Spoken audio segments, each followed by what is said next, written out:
పవన్ కళ్యాణ్ గారి మీద ఒక వర్గం జర్నలిస్టుల పేరుతో అనలిస్టులుగా తయారైనటువంటి ఒక ముఠ చాలా ఆగడాలు చాలా ఎక్కువైపోయినాయి అని చెప్పాలి. రీసెంట్గా మనకు తెలుసుగా పవన్ కళ్యాణ్ గారిని తెలంగాణకి వ్యతిరేకంగా చిత్రీకరించాలని, తెలంగాణ నుంచి ఆయన పంపించేయాలని ఒక కుట్రపూరితమైనటువంటి ఈ తెలంగాణ, ముఖ్యంగా హైదరాబాద్ ఈ భారతదేశంలో లేదు అనేటువంటి ఒక ఇది తీసుకురావాలనేటువంటి కుట్ర కొంతమంది కావాలనే బలంగా చేస్తున్నారు. ప్రత్యేకించి చెప్పాల్సిన అవసరం. కొంత లెఫ్టిస్ట్ భావజాలం కలిగినటువంటి వ్యక్తులందరూ కూడా ఒక కమిటీగా ఏర్పడి అదే పనిగా పవన్ కళ్యాణ్ గారి మీద విష ప్రచారం చేస్తూ ఎటువంటి ఆధారాలు లేకుండా ఆరోపణలు చేస్తున్నటువంటి పరిస్థితి కనిపిస్తూనే ఉంది. అయితే రీసెంట్గా మనకు తెలుసు, పెద్ద ఆయన ప్రొఫెసర్గా ఉన్నటువంటి వ్యక్తి ఆయన పవన్ కళ్యాణ్ గారి పార్టీ మీద, పవన్ కళ్యాణ్ గారి మీద ఒక నింద వేశాడు. అంటే ఒక మసి పూసేసి ఒక గుడ్డని పవన్ కళ్యాణ్ గారి మీద, జనసేన పార్టీ మీద పడేశాడు. అది ఆయన తుడుచుకుని హ్యాపీగా ఈయన పబ్బం గడుపుకుందాం అనుకున్నాడు. వాళ్ళు కొట్టుకుని సత్తారులా అని అనుకున్నాడు. కానీ అది జరగల. రివర్స్ ప్రతిస్పందన వచ్చింది.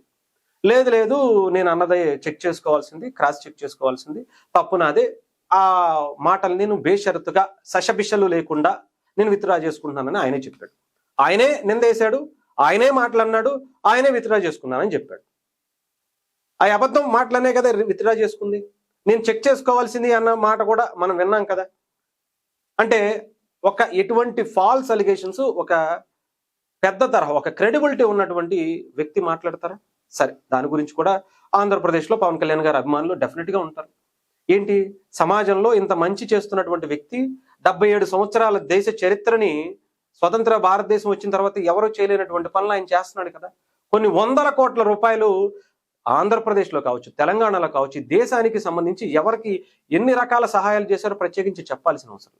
అటు కౌలు రైతుల గురించి కావచ్చు, ఎన్నో అనాథాశ్రమాలకి, వృద్ధాశ్రమాలకి, తెలంగాణకు విపత్తు వచ్చినప్పుడు, ఆంధ్రప్రదేశ్కి విపత్తు వచ్చినప్పుడు, కేరళకి విపత్తు వచ్చినప్పుడు అనేక సందర్భాల్లో ఆయన ఇచ్చినటువంటి వ్యక్తి కదా. కష్టం అంటే ఆయన ఇంటి గుమ్మం దగ్గరికి వెళ్తున్నారు కదా. మొన్న కూడా మనం చూసాం, వరంగల్కి సంబంధించినటువంటి నిరంజన్ కుటుంబానికి కూడా ఆయన ఆర్థిక సహాయం చేశారు. అలాంటి వ్యక్తిని ఎందుకు ఇలా అంటున్నారని కొంతమంది బాధపడి కొంత కేసులు పెట్టినటువంటి పరిస్థితి అయితే జరిగింది. వెంటనే పవన్ కళ్యాణ్ గారు జోకింగ్ చేసుకుని అలాంటి కేసులు ఏం పెట్టద్దు అని చెప్పి ఆయన వాళ్ళని ఆ కేసులు విత్డ్రా చేయించారు. అయినా సరే కొంతమంది ఇక్కడ అదిగో పవన్ కళ్యాణ్ గారు ఇక్కడ తెలంగాణ వాళ్ళ మీద ప్రశ్నించే గొంతుకు మీద తొక్కేస్తున్నారు, నొక్కేస్తున్నారు. అయినా సరే మా భావ ప్రకటన స్వేచ్ఛ అంటే అబద్ధాలు చెప్పటమా? భావ ప్రకటన స్వేచ్ఛ అంటే ఇష్టానుసారం మసిపూసి మారేడికాయ చేయటమా? అది భావ ప్రకటన స్వేచ్ఛ? ఒక క్రెడిబిలిటీ ఉన్నటువంటి జర్నలిస్టులుగా, ఎర్నలిస్టులుగా ఇదేనా అబద్ధాలు చెప్పటమేనా అనేది ఆలోచించుకున్నారు. అయిపోయింది. లేదు, మాకెవరు ఆంధ్రప్రదేశ్ పోలీసులు ఇక్కడికి వచ్చేసారు, ఆయన అరెస్ట్ చేసేస్తున్నారు, ఆయన ఇంటికి చుట్టుముట్టేశారు, కొంతమంది వ్యాన్లేసి తిరిగేస్తున్నారని చెప్పి కళ్ళబుల్లి మాటలే అన్ని. ఆయన అలా గాలి మాటలు మాట్లాడారో, ఒక ఫాల్స్ ఎలిగేషన్స్ పెట్టారో, మిగతా వాళ్ళందరూ కూడా దాన్ని ముందుకు తీసుకెళ్లారు. ఎవరు ఆ పందాలో ఉండేటువంటి వ్యక్తులందరూ కూడా. మరి అలాంటి క్రెడిబిలిటీ ఉండేటువంటి వ్యక్తులు ఇలాంటి పనులు ఎందుకు చేస్తారు? సరే, అది కూడా పక్కన పెట్టేద్దాం. వచ్చేస్తున్నారు, ఇదేంటి అదేంటి అని చెప్పి ఇష్టానుసారం అరెస్ట్ చేసేస్తున్నారు, ఇంటి దగ్గరికి వచ్చి మొత్తం అంతా ఆయన తీసుకెళ్ళిపోతున్నారని చెప్పి ఒక నెరేటివ్ క్రియేట్ చేశారు. ఏమన్నా ఒక్కటన్నా నిజం ఉందా?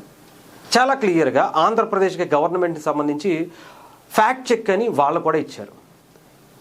అక్కడ సంబంధించినటువంటి హోంశాఖ మంత్రి వంగలపూడి అనిత గారు కూడా స్వయంగా ట్వీట్ చేసింది. ఆమె ఎవరు కూడా ఆంధ్రప్రదేశ్ నుంచి పోలీసులు తెలంగాణ హైదరాబాద్కి నాగేశ్వరరావు గారిని అరెస్ట్ చేయడానికి రావట్లేదు అని చెప్పి చాలా క్లారిటీ ఇచ్చింది.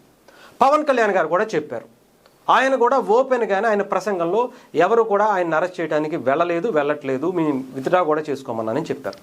అయినా కానీ ఎందుకు ఇవన్నీ పక్కన పెడితే ఆఖరికి నాగేశ్వరరావు గారే బయటకు వచ్చి చాలా క్లియర్గా, ఇదిగో నా దగ్గరికి ఎవ్వరూ రాలేదు, నా దగ్గరికి ఎవరూ కూడా కనీసం మెసేజ్ కూడా చేయలేదు, నన్ను అరెస్ట్ చేస్తున్నారన్నటువంటిది ఎక్కడా లేదు, నా ఇంటి దగ్గరికి కానీ ఎక్కడికి రాలేదు అని చెప్పారు. అయినా సరే మళ్ళీ రౌండ్ టేబుల్ సమావేశాలు పెట్టారు. పవన్ కళ్యాణ్ గారిని అమ్మనా బూతులు తిట్టిపించారు, చెప్పులతో కొట్టిపించారు, ఇష్టానుసారం అమ్మలక్కల్ని తిట్టిపించినటువంటి పరిస్థితి కనిపించింది. అయిపోయింది అక్కడతో. తర్వాత మళ్ళీ ఇంకోటి పెట్టారు, మళ్ళీ చెప్పులతో కొట్టిపించడం, మళ్ళీ తిట్టిపించడం. ఆ తర్వాత పవన్ కళ్యాణ్ గారికి సపోర్ట్గా ఇంకొక జర్నలిస్టు, తెలంగాణ జర్నలిస్ట్ యూనియన్ ఎవరో వాళ్ళు కూడా సపోర్ట్గా ప్రెస్ మీట్ పెట్టారు. వీళ్ళందరూ కూడా కావాలనే ఆయన మీద బురద జల్లేటువంటి ప్రయత్నం చేస్తారని వాళ్ళు కూడా చెప్పారనుకోండి. బట్ మళ్ళీ ప్రెస్ మీట్ పెట్టారు. ఎందుకు అంటే రీసెంట్గా మనందరికీ తెలుసు, ఒక ఛానల్ ఈ సెటిల్మెంట్ బ్యాచ్ ఉంటుందన్నమాట. తెలంగాణ సెంటిమెంట్ని అడ్డం పెట్టుకుని డబ్బులు దండుకునేటువంటి బ్యాచ్ ఒకటి ఉంటుంది కొన్ని ఛానల్స్. వీళ్ళంతా కూడా ఏంటి అంటే పలానా ఒక ల్యాండ్ దగ్గరికి వెళ్ళిపోతారు, వాళ్ళని బెదిరిస్తారు. ఇది అక్రమంగా కట్టింది, ఆడి దగ్గరే ఉండవు ఆధారాలు.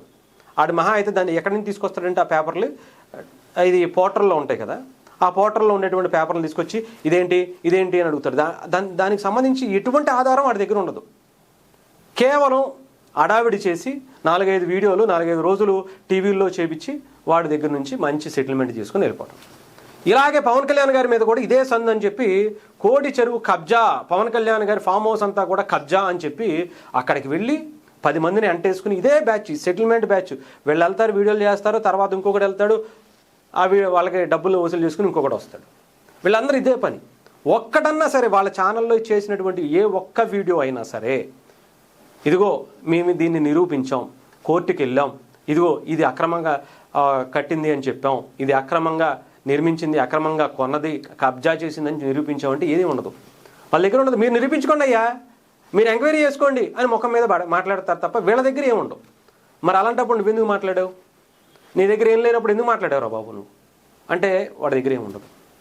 మీరు నిరూపించుకోవాల్సింది మీరే. ఎందుకంటే ముఖం మీద మసిపూసి వాడి ముఖం మీద పడేస్తాం అంతే. తుడుచుకోవాల్సింది వాళ్ళే, దాన్ని క్లియర్ చేసుకోవాల్సింది వాళ్ళే. ఇదే పద్ధతి. నిన్న కూడా పెట్టారు ప్రెస్ మీట్ పెట్టి. ఏమంటారు? పవన్ కళ్యాణ్ గారికి సంబంధించి కోడి చెరువు కబ్జా మీద బెంగళూరు కోర్టు ఒక తీర్పు ఇచ్చింది.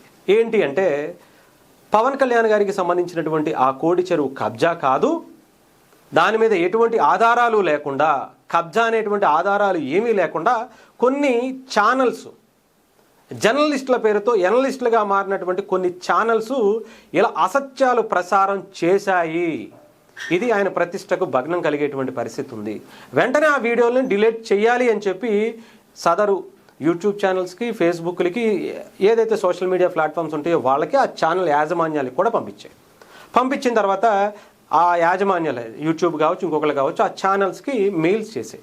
పలానా వీడియోస్, ఇదిగో యూఆర్ఎల్ నెంబరు, ఈ లింక్స్ మీరు వెంటనే డిలీట్ చేస్తారా లేదా, లేదంటే మేము చేస్తాం అని చెప్పి వాళ్ళకి ఇచ్చింది. ఏం చేశాడు? చేయకపోయినా వాడు చేస్తాడు. దాని గురించి ప్రెస్ మీట్ పెట్టారు. ఇప్పుడు ప్రశ్నించే గొంతుకు ఏందిరా భయ్? నాకు అర్థం కాదు. మీ దగ్గర ఆధారాలు ఉన్నాయా? ఏమున్నాయి? ఏం మాట్లాడుతున్నారు? దేనికి సంబంధించినటువంటి ఆధారం మీ దగ్గర ఉంది? ఏదన్నా ఒకటి ప్రూవ్ చేశారా అనేది లేదు. దాని గురించే ఇప్పుడు వాళ్ళందరూ ప్రెస్ మీట్ కూడా చూడొచ్చు. నిన్న మళ్ళీ పవన్ కళ్యాణ్ గారిని ఇష్టానుసారం, మళ్ళీ ఎవరో ఆ తర్వాత పవన్ కళ్యాణ్ గారి గురించి మాట్లాడిన తర్వాత అంటే ఇష్టానుసారం చాలామంది వాళ్ళ మీద రెచ్చిపోయారట, వాళ్ళ ఇంట్లో వాళ్ళని తిట్టేశారట. మరి మీరు కూడా తిట్టారు కదా పవన్ కళ్యాణ్ గారిని. నువ్వు కూడా ఎవరో దాంట్లో ఉండేటువంటి జర్నలిస్టులు కూడా చాలామంది ఇష్టానుసారం మాట్లాడారు కదా. మరి ఎందుకని మరి పవన్ కళ్యాణ్ గారు మీరే స్వయంగా తిట్టారు? పవన్ కళ్యాణ్ గారు మిమ్మల్ని టార్గెట్ చేసి మిమ్మల్ని తిట్టలేదే. పలానా వ్యక్తి ఇదిగో, పలానా ఛానల్ ఇదిగో, పలానా జర్నలిస్ట్ ఇదిగో, పలానా ఎర్నలిస్ట్ ఇదిగో, పలానా ఇదిగో అని చెప్పి ఆయన ఏమో అనలేదు కదా. కానీ మీరు అన్నారు. మీరు ఆయన ఇంట్లో వాళ్ళని తిట్టారు, ఆయన్ని తిట్టారు, అరే ఒరే తురే కిరే అనుకుంటే ఇష్టానుసారం మాట్లాడారు. ఆయన అభిమానులు ఎవరో కొంతమంది, ఆయన అభిమానుల ముసుగులో కొంతమంది మిమ్మల్ని, మీ ఆడవాళ్ళని తిడితే మరి మీరు చేసినది ఏంటి? మీరు ముందు రెచ్చగొట్టింది కాదా? మీరు ముందు పవన్ కళ్యాణ్ గారిని అన్నది కాదా? మీరు ముందు అసత్యాలు ప్రచారం చేసింది కాదా? నిజమైతే నిరూపించండి, కోర్టుకు వెళ్ళండి, న్యాయస్థానం ఇదిగో ఇది నిజం, వాళ్ళు చెప్పింది నిజమే అని చెప్పి దాన్ని తీసుకొచ్చి బయటకు చూపించాలి. అంతేగాని సొల్లువాగుడు ఎందుకు? సరే ఇవన్నీ కాదు. నిన్న ఆడెవడో ప్రశ్న అనేటువంటి పుండాకోర ఒకడు ఉంటాడు. ఆడికి ఒళ్ళంతా ద్వేషమే. ఈ దేశం అంటే ఆడికి ఎంత ద్వేషం అంటే ఈ దేశాన్ని ఏదో ఒక విధంగా కులాల మధ్య, మతాల మధ్య చిచ్చు పెట్టాలనేటువంటి కుట్ర చేయడానికి ఆడు పుట్టాడేమో అనిపిస్తుంది. ఆడు వేరే పనే ఉండదు. ఆడి ఛానల్లో అన్నీ అంతే. కులాల దగ్గరికి వెళ్ళిపోయి కుంపట్లు పెట్టాలని, చీల్చేయాలని, మతాల పేరుతో విద్వేషాలు రెచ్చగొట్టాలనేటువంటి పని తప్ప ఆ పుండాకోరు గడికి ఇంకొక పనే లేదు. ఎంతసేపు ఆ మెగా ఫ్యామిలీ మీద పడి ఆడవటం తప్ప ఏం పని లేదు అసలు. ఆడు మాట్లాడతాడు, ఇదిగో మా వైఫ్ని ఇలా మాట్లాడారు. నిజంగా అలా మాట్లాడడం తప్పే.